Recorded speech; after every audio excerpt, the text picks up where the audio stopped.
โล13เป็นมัดละ10พ่อหรอโลละ20มัดละ10โลถูกกัน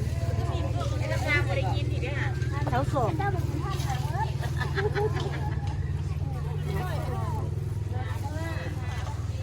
โอ้ย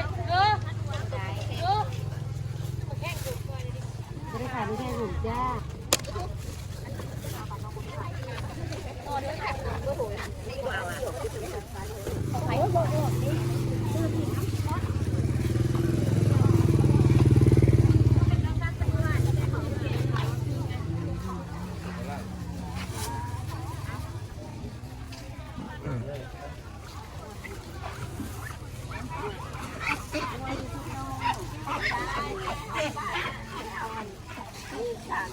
33เนี่ยเฮาอันเลย